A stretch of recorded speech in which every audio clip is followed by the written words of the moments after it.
Друзья, всех приветствую на своем канале. Вот такой вот советский обогреватель лежал у меня в гараже лет 15.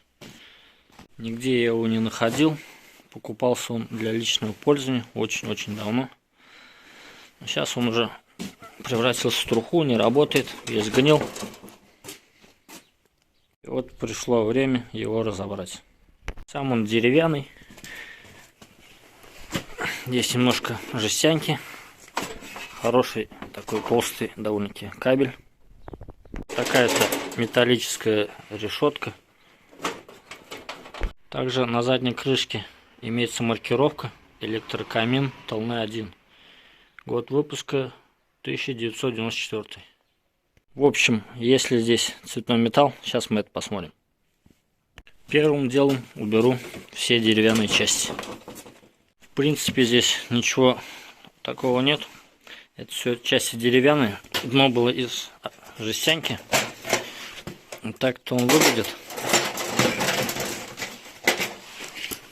Сетевой кабель, провода с включением и патрон без лампы. Внутри имеются стеклянная колба и две спирали. Спирали, я думаю, они из металла. Эта часть не магнитит, она алюминиевая. Эти части вместе с этой решеткой идут на металлолом.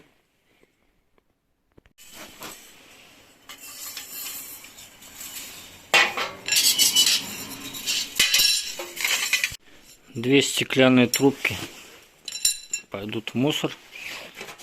Вот немножко алюминия. Вот эти части из алюминия. Принцип работы у него был простой.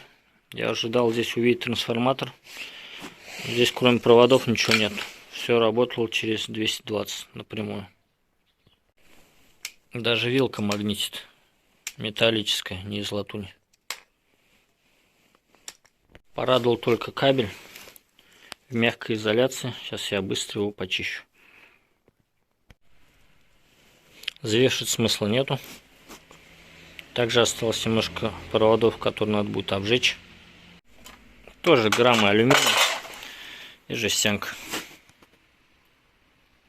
Вот такой вот разбор у меня получился.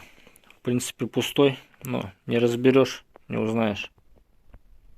Да и не мое это выкидывать все в урну. Хоть и мелочь, но приятно. Все же результат есть. Не забудьте поставить лайк этому видео, подписаться на него. Всем пока.